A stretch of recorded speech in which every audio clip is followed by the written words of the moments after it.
Good morning, everyone. Thank you for tuning in today. I'm Jenna Stauffer. Unfortunately, I have to start the show off on a sad note, but I want to take a minute to remember an amazing person and an amazing friend. Personal trainer Courtney Amann passed away on Monday. He was a regular here on the show and such a joy to be around. For those of us who were blessed to know him, will remember him for his huge heart and his kindness. He was an inspiration to all of us here at Channel 19, and I know he was an inspiration to all of his clients. Now, I can promise you that my first guest this morning is going to change the mood, and she's going to put a smile on your face. It's my pleasure to introduce you all to award-winning author, Miss Sandra Bauzo. Sandra, thank you so much for being on the show. Thank you, Jen. I appreciate being here. Yeah, well, it is wonderful having you, and now I know, Sandy, that you kind of spend your time between North Carolina and South Florida, so this isn't permanently home for you. No, but most of the year I'm here. I'm actually from Wisconsin originally until about 5 years ago, and moved down to South Florida, and now spend about 9 months down here and about 3 months in North Carolina. Well, we are happy that you are here in the Keys right now. Pleased to be here. All right, let's talk about your book, Sandy. Now, you have a total of 9 books out and 2 mystery series. Correct. I have the Maggie Thorson Coffee House Mysteries, which are set in Wisconsin, where I'm from originally. And there are 7 books in that series. The last one, Triple Shot, just came out in December. And then I have a second series that I started, sort of dedicated to the high country of North Carolina, the mountains. And that's called The Main Street Murders. And the second book in that series is coming out later this summer.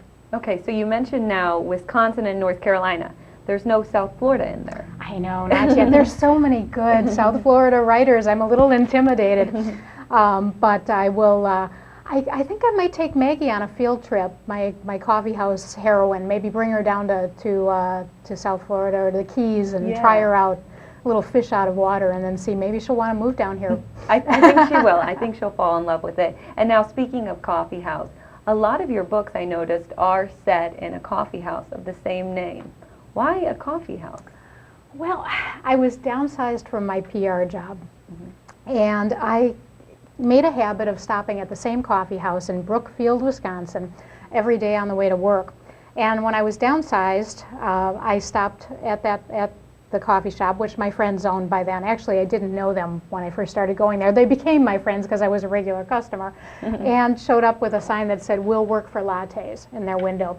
And they let me come and work for them, and I used that research as the book. And so eventually I broke 5 pots in one day, and they suggested that I just sit down and write the book because I would cost them less money. And so I did. That's good. Okay, now is it hard though, Sandy, to kind of find someone to kill in a coffee house, and reasons why someone would want to kill a person? Oh, there's always a reason to kill somebody in my book.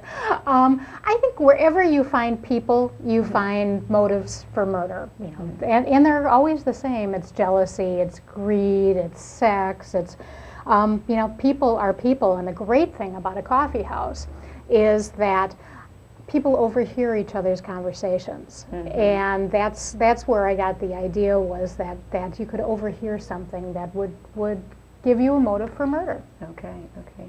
Now, reviewers say that your books are witty and laugh out loud funny. How do you balance murder, you know, with humor? Yeah, I think that humor in a book has to come from within the characters. I got one of my first reviews on the first book, which was called Uncommon Grounds, after the coffee house, Uncommon Grounds, said that what made my books different was that the characters were real and they made you care. And that's always been one of my favorite reviews, because I have people who are flawed. Maggie Thorson, my main character, is cynical and a little disgusted with life. You know, her husband left her the day that their son went off to college. Her partner is bipolar. Her son is gay and comes out to her in the first or second books.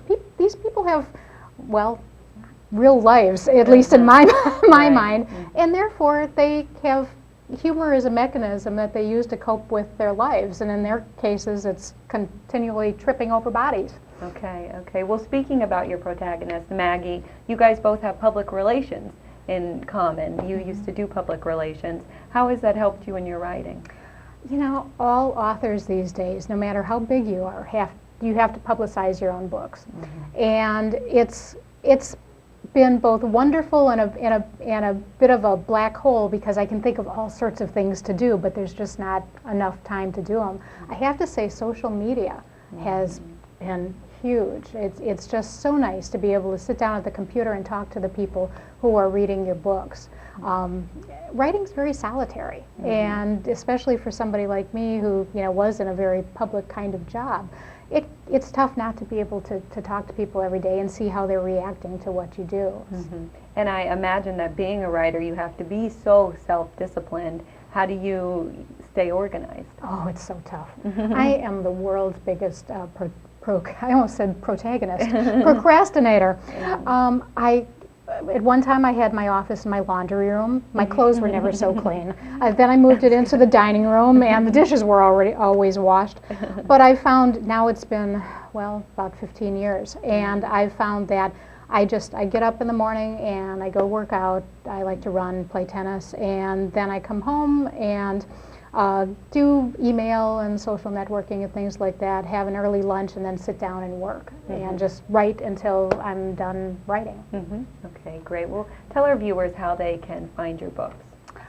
Well, my books are in libraries and sometimes in bookstores. My publisher is in the UK, and they sell primarily to libraries, so they are there.